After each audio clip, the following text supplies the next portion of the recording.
स्वागत है आप सभी का हमारे आज के लेक्चर में। आज के लेक्चर में हम लोग पढ़ने वाले हैं सेक्शन फॉर्मूला और मिड पॉइंट थ्योरम के बारे में। तो सेक्शन फॉर्मूला से ही डिराइव होगा हमारा मिड पॉइंट फॉर्मूला। एंड इस वीडियो को देखने के बाद आपको सेक्शन फॉर्मूला याद करने की एक ट्रिक पता लग जाएगी और सेक्शन फॉर्मूला प्रूव कैसे करते हैं, फॉर्मूला आया कैसे, ये भी आपको पता लग जाएगा। तो चलिए वीडियो को स्टार्ट करते हैं। तो यहाँ देखिए, यहाँ आपको क्या होगा, एक लाइन है, ठीक है, कोई भी एक रैंडम लाइन होगी, अगर मैं उसे डिवाइड कर रहा हूँ तो यहाँ पे कुछ पार्ट बचेगा और कुछ पार्ट यहाँ पे बचेगा। तो मैंने वही पार्ट M1 M2, तो कुछ रेशियो में ये पॉइंट P जो है डिवाइड करेगा। तो मैंने उस रेशियो को क्या मान लिया है, उस रेशियो को मैंने मान लिया है क्या, M1 और M2। क्या मान लिया है, M1 एंड M2। तो ठीक है, अब यहाँ पे क्या है, दो ट्राइंगल हमें दिख रहे हैं, एक ये वाला ट्राइंगल एंड एक ये वाला ट्राइंगल।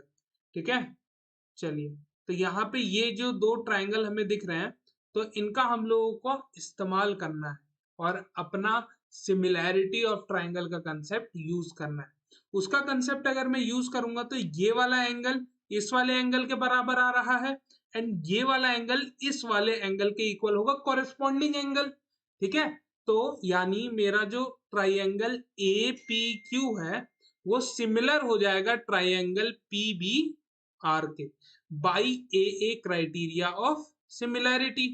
है ना। अब हमें पता है कि अगर दो ट्राइंगल सिमिलर हो जाए तो उनकी साइड का रेशियो प्रोपोर्शनल होता है। ठीक है, तो चलिए, तो यानी अगर मैं बात करूं एपी की, तो upon P B is equal to P Q upon में B R is equal to A Q upon P R. ठीक है, तो अब इसी कंसेप्ट का यूज करना है, एपी की वैल्यू पुट कीजिए, पीबी की वैल्यू पुट कीजिए, सबकी वैल्यू बारी बारी से पुट करेंगे। ठीक है, तो यहाँ एपी, तो ये लेंथ है एपी, हाँ या ना, एंड इसकी वैल्यू कितनी है, इसकी वैल्यू है M1 एंड पीबी की वैल्यू कितनी है, M2। ठीक है, इक्वल टू क्या आ जाएगा, पीबी, ओ सॉरी पी क्यू। सो पी क्यू ये वाली लेंथ है, तो अगर इस लेंथ में से यानी y में से अगर y1 माइनस कर दूंगा तो मेरे पास पी क्यू आ जाएगा, y माइनस y1, यस और नो। और बी आर की अगर मैं बात करूं, बी आर तो इतना दूर है, तो यानी y2 में से अगर y माइनस कर दूं तो मेरा बी आर बचेगा, तो यहाँ पे y2 माइनस y। सिमिलरली जब आप इसको सॉल्व करेंगे तो ये आ जाएगा x माइनस x1 और x2 माइनस x। ठीक है, अब बारी बारी से दो को लेके आप इक्वेट करेंगे एंड एक फॉर्मूला आपको मिलेगा। बेसिकली आप x और y की वैल्यू निकाल रहे हैं, क्या निकाल रहे हैं, x और y की वैल्यू। तो यहाँ क्या देखने को मिलेगा, पहले इन दोनों को इक्वेट करेंगे, देन इन दोनों को इक्वेट करेंगे। ठीक है, तो बारी बारी से करते हैं। तो m1 by m2 is equal to y minus y1 upon में y2 माइनस y। ठीक है, तो क्रॉस मल्टीप्लीकेशन करेंगे तो क्या देखने को मिलेगा कि जो मेरा m1 होगा whole multiplied by y2 minus y is equal to m2 y minus y1, यही देखने को मिलेगा। अब इनको मल्टीप्लाई कर दीजिए तो m1 जो है दोनों के साथ क्या हो जाएगा, मल्टीप्लाई, y2 के साथ भी एंड y के साथ भी। सिमिलरली यहाँ पे भी होगा m2 y minus m2 y1। अब सिर्फ y, जिसके पास कोफिशिएंट नहीं है उसको एक साथ रखेंगे एंड जिसके साथ कुछ y1 या y2 लगा हुआ है उसको एक तरफ बुला लेंगे। ठीक है, तो आपको देखने को मिलेगा m1 y2 plus m2 y1 is equal to m2 y plus m1 y। ठीक है, या आप ये कर लीजिए, m1 पहले लिख लीजिए, m2 बाद में लिख लीजिए। ठीक है, तो अब देखिए, क्या मैं इसमें से y कॉमन ले सकता हूं, इसमें से और इसमें से। ठीक है, y कॉमन आ जाएगा तो बच क्या जाएगा, m1 प्लस m2, क्या बच जाएगा, m1 प्लस m2, और यहाँ m1 y2 plus m2 y1। ये इधर मल्टीप्लाई में है, इधर आएगा तो क्या हो जाएगा, डिवाइड में हो जाएगा, m1 प्लस m2।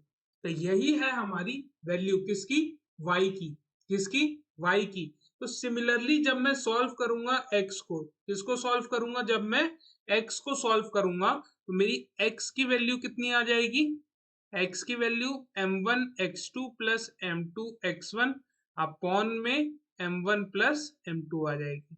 ठीक है, आप इसको और इसको इक्वेट करेंगे तो आपको ये वाली वैल्यू देखने को मिल जाएगी। तो ये दो आपके पास जो आंसर आए हैं यही हमारे सेक्शन फॉर्मूला का आउटपुट है। सेक्शन फॉर्मूला का यही क्या है, आउटपुट है। ठीक है, अब ये एक्स वाई की ही तो वैल्यू निकालनी थी, P, हाँ या ना, तो P एक्स वाई है, तो यानी मैंने क्या किया, बेसिकली P का कोऑर्डिनेट निकाल लिया। ठीक है, तो P का कोऑर्डिनेट आया क्या, P x, y and X Y की वैल्यू क्या है, m1 x2 plus m2 x1 upon में m1 plus m2 comma m1 y2 plus m2 y1 upon m1 plus m2। Yes और नो, तो ये हमारी किसका, P का वैल्यू आ गया एंड यही है हमारा सेक्शन फॉर्मूला। ठीक है, आपको पता है x2 क्या है, x1 क्या है, x क्या है, y क्या है, क्लियर हो गया। तो this is my section formula, ये क्या है, मेरा सेक्शन फॉर्मूला है। ठीक है, ये आपको याद रखना है। अब इसको याद करने का हमने बोला था, आपको ट्रिक भी बताएंगे, तो ध्यान देखिए, m1 x2 है और m2 x1 है। ठीक है, अगर यहाँ 1 है तो यहाँ 2 है, यहाँ 2 है तो यहाँ 1 है। सिमिलरली m1 y2 है और m2 y1 है, अगर यहाँ 1 है तो यहाँ 2 है, यहाँ 2 है तो यहाँ 1। ठीक है, तो यही है हमारा क्या, सेक्शन फॉर्मूला। ठीक है, होप सो ट्रिक भी और नीचे m1 प्लस m2 दोनों में, तो वो तो भूलने वाली बात नहीं। तो सेक्शन फॉर्मूला डिराइव कैसे करते हैं एंड याद कैसे करते हैं, दोनों बात आपको हमने बता दी। तो बढ़ते हैं अपना मिड पॉइंट फॉर्मूला के पास। तो मिड पॉइंट फॉर्मूला क्या कहता है कि दो पॉइंट है, ठीक है, ए एंड बी, कोऑर्डिनेट्स हैं x1 y1 and x2 y2 and P जो है इसका मिड पॉइंट है x, y। तो मिड पॉइंट है तो 1:1 के रेशियो में डिवाइड करेगा, हाँ या ना। तो अगर मैं सेक्शन फॉर्मूला यहाँ पे लगाऊं तो क्या हो जाएगा, Pxy is equal to m1 x2 plus m2 x1 comma m1 y2 plus m2 y1 upon m1 plus m2 and upon m1 plus m2। ठीक है, अब यहाँ m1 और m2 दोनों की वैल्यू क्या है, 1 1 है, क्या है 1 1, तो 1 में से आप कोई भी नंबर मल्टीप्लाई कीजिए, 1 इंटू एक्स एक्स, ठीक है, 1 इंटू 100 100, तो जो भी नंबर आप मल्टीप्लाई करते हैं वही आपको मिलता है। तो सिमिलरली यहाँ पे आ जाएगा आपका x1 प्लस x2 अपॉन, यहाँ नीचे 1 और 1 ऐड कर देंगे तो 2 आ जाएगा, यहाँ पे सिमिलरली y1 प्लस y2 और अपॉन में 2। तो यही है हमारा मिड पॉइंट फॉर्मूला, यही क्या है हमारा mid point formula, this is my mid point formula. कब लगाएंगे, जब आपको बोलेगा कि भैया जी ये जो पॉइंट है इसको इक्वल पार्ट्स में डिवाइड कर रहा है या P is the mid point of AB। ठीक है, तभी यूज करूंगा मैं क्या, मिड पॉइंट फॉर्मूला। अदरवाइज कोई भी रेशियो गिवन होगी तो हम लोग क्या यूज करेंगे, सेक्शन फॉर्मूला। अब इसका एक क्वेश्चन है जिसमें आपको रेशियो नहीं गिवन होगा, रेशियो निकालना होगा, तो वो जब हम क्वेश्चन करेंगे उसी टाइम सीख लेंगे। आज के लेक्चर में बस इतना ही, मिलते हैं आपसे नेक्स्ट लेक्चर में, तब तक के लिए कीप प्रैक्टिसिंग।